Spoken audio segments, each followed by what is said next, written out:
It was a quiet afternoon, the kind where nothing seems out of the ordinary, just the hum of life as it carried on.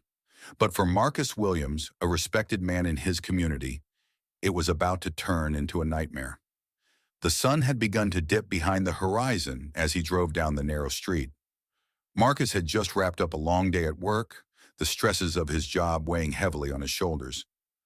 All he wanted now was to get home to his wife and kids, sit down to a warm dinner, and unwind. But fate had other plans. Without warning, red and blue lights flashed behind him, piercing the calm of the evening. The siren blared, and Marcus pulled over to the side of the road. His heart began to race, though he couldn't understand why. He hadn't been speeding, his taillights were working, and everything was in order. Yet the police had decided to stop him. He could feel his palms begin to sweat, his fingers gripping the steering wheel as he glanced into his rearview mirror.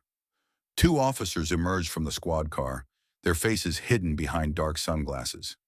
As they approached his car, Marcus braced himself for what would come next. He had been pulled over before, but this time felt different. He couldn't shake the feeling that something was about to go wrong. "License and registration," the officer barked as he tapped on Marcus's window, his voice cold and dismissive. Marcus rolled down the window slowly, trying to maintain his composure despite the rising tension. "Is there a reason I'm being stopped, officer?" he asked, his voice steady, but his heart racing in his chest. He had been trained to stay calm in situations like these. He had always believed in following the law and doing his part. But this felt wrong. The officer didn't respond immediately. Instead, he glanced at Marcus with an air of suspicion. "You're making this difficult," the officer muttered under his breath, as if Marcus had done something wrong just by asking a simple question. Marcus's pulse quickened, but he held his ground. "I'm just asking why you pulled me over, officer. I've done nothing wrong." The officer's partner, a taller man with a stern face, stepped up beside him. "You know the drill, man. License and registration," he repeated, his voice laced with irritation. Something about their demeanor felt off, almost dismissive, condescending. Marcus tried to remain calm, but he could sense their underlying hostility. He was a black man, after all, and he knew the reality of what that meant in certain situations. Still, he refused to allow himself to become intimidated. "Sure," Marcus said, taking a deep breath before he handed over his papers. "But if you're going to pull me over, I would appreciate it if you could at least tell me what the reason is." The taller officer took the documents, his fingers brushing against Marcus's as he examined them. His eyes narrowed, studying Marcus carefully. For a moment it felt like time slowed down. The air between them thickened, and Marcus could sense the tension rising. Something was wrong. "Have you been drinking tonight?" the officer suddenly asked, his voice dripping with suspicion. Marcus blinked in disbelief. "What?" "No, officer, I haven't been drinking. I just came from work." The officer didn't seem convinced. He leaned in closer to Marcus's window, his body language intimidating. "I think you're lying. Step out of the vehicle," he demanded, his tone harsh. Marcus's breath caught in his throat. "Why?" he asked, trying to remain calm, though his voice betrayed the nervousness he was feeling. "What's the reason for this?" "You heard me," the officer snapped, his voice turning more aggressive. "Get out of the car." The other officer, standing on the opposite side, was already reaching for the radio, his eyes darting back and forth between the two men. Marcus could feel the heat of the situation rising. He was no fool. He knew what was happening. They were trying to provoke him, to get a reaction. With a deep sigh, Marcus stepped out of the car, his hands raised slightly to show he wasn't a threat. His mind raced, thinking of the best way to handle this situation without escalating it. He had dealt with aggressive officers before, but never like this. Never with so much disdain. "Now just what is this about?" Marcus asked, standing tall, though his heart pounded in his chest. He tried to steady his breathing, but the tension in the air made it nearly impossible to stay calm. The first officer ignored him, walking around him as if inspecting him like some kind of criminal. "We'll see what your story is," he muttered, clearly trying to make Marcus feel small. Marcus took a deep breath. He had every right to be treated with respect. He had every right to question their actions. He had done nothing wrong, yet they were treating him as though he were some kind of criminal. You know, it's not against the law to ask questions, Marcus said, his voice even but firm. I have every right to know why I'm being detained. Stop talking and let us do our job, the second officer said sharply, his hand resting near his weapon, a subtle threat that sent a chill down Marcus's spine. He could feel the danger in the air, and every fiber of his being screamed at him to be careful.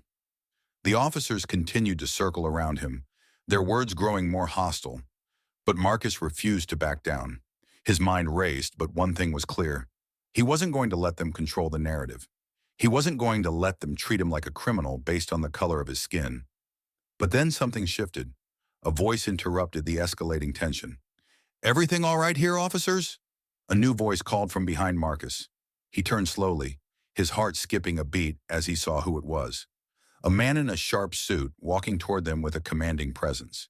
His face was familiar, though it took Marcus a moment to place it. Marcus, is everything okay? The man's voice was calm, reassuring, and that's when it hit him.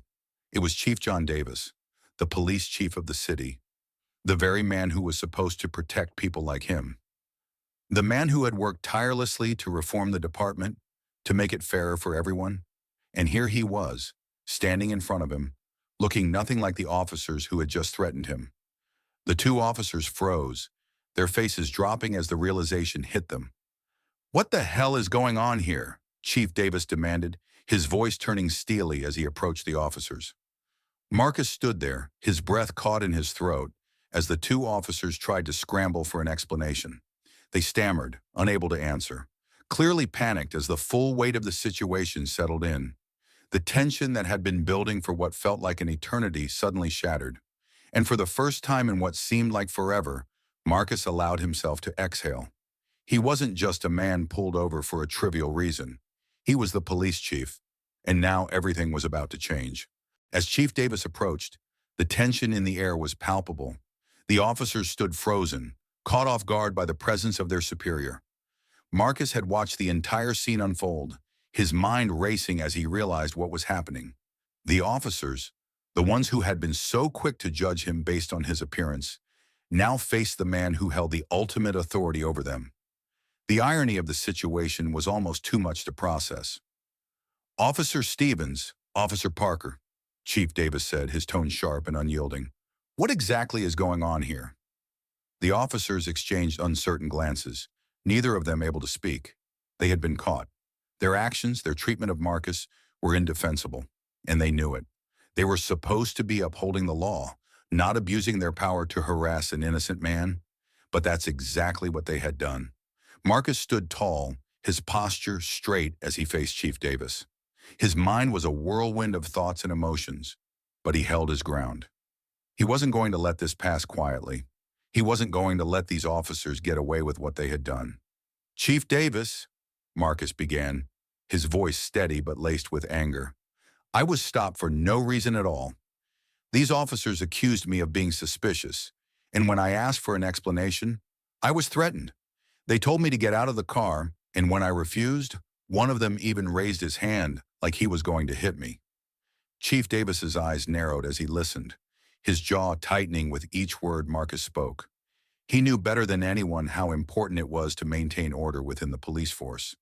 But this was an abuse of power, plain and simple. I see, Chief Davis said slowly, his eyes flicking to the officers who had begun to visibly shrink under his gaze. And what reason did they give for pulling you over? They didn't give me any reason, Marcus replied, his frustration mounting. They just said I looked suspicious. And when I asked why, they told me to hand over my papers. I did, but they weren't satisfied. They said I was making things difficult, and that's when it escalated. Chief Davis looked from Marcus to the two officers, who were now standing with their heads bowed, unable to meet his eyes. He could feel the weight of the situation bearing down on them. The officers had crossed a line, and now they had to face the consequences. You two, Chief Davis began, his voice cold. What the hell is wrong with you? You're supposed to serve and protect, not intimidate and harass. This kind of behavior is unacceptable. Do you understand me? Officer Stevens, the shorter one with a buzz cut, shifted uncomfortably. Sir, we were just doing our job. We thought he was acting suspicious. Suspicious? Chief Davis interrupted, his voice rising. A man is driving home from work, and you think he's suspicious? You don't get to decide who's suspicious based on the color of their skin. You have no right to treat him like that. None. Do you even know who you pulled over? Officer Parker, the taller of the two, opened his mouth but hesitated before speaking. No, sir. We didn't know. Do you know now? Chief Davis's words cut through the silence like a knife. A beat passed before Stevens and Parker both realized what was happening. The color drained from their faces as the full realization set in. The man they had just harassed, the one they had disrespected and threatened, was the very person who had the power to hold them accountable. He wasn't just some random guy on the street. He was their boss. Marcus took a deep breath, trying to suppress the anger that was rising in his chest. It was a moment of bittersweet satisfaction for him. These officers had assumed they could treat him however they wanted because of the color of his skin, but now they were realizing just how wrong they had been. Chief, we didn't know, Officer Stevens stammered, his voice trembling. We thought he was just another person. You thought what? Chief Davis snapped, his fury boiling over. That you could treat a fellow officer like garbage? That you could humiliate him for no reason? You thought that was okay? The two officers were silent, their faces now a shade of crimson as they stood before their superior, humiliated and defeated. You're both suspended from duty effective immediately, Chief Davis declared, his voice unwavering. You will both be investigated for your actions tonight, and if I find that you have abused your power, you'll both be out of a job. Do you understand? Yes, sir, the officers mumbled in unison, clearly defeated. Marcus felt a surge of relief wash over him. He had fought for his dignity, and now finally justice was being served. But he wasn't finished. He wasn't going to let this be swept under the rug. Not this time. Chief, Marcus said, his voice steady but resolute, I want to file a formal complaint against both of them. They have no right to treat anyone like this, especially not a fellow officer, and I want to make sure this doesn't happen again. Chief Davis nodded, his face serious. You have my full support, Marcus. This will not go unnoticed. I'll make sure an investigation is launched immediately, and we will take the necessary steps to ensure this doesn't happen again. Marcus nodded, feeling a sense of satisfaction that he hadn't felt in a long time. He had been treated unfairly, but now with the support of his superior, he knew that the system would work for him. As the two officers were escorted away, Marcus turned to Chief Davis, his expression softening slightly. Thank you, he said simply. I'm just doing my job, but this was different. Chief Davis clapped him on the back. You've earned your place here, Marcus, and I'll make sure that everyone in this department knows that. With that, the officers were led away, their careers hanging in the balance. Marcus stood tall, his shoulders back as he watched them go. This wasn't just about one encounter. This was about sending a message that the abuse of power would not be tolerated, no matter who you were.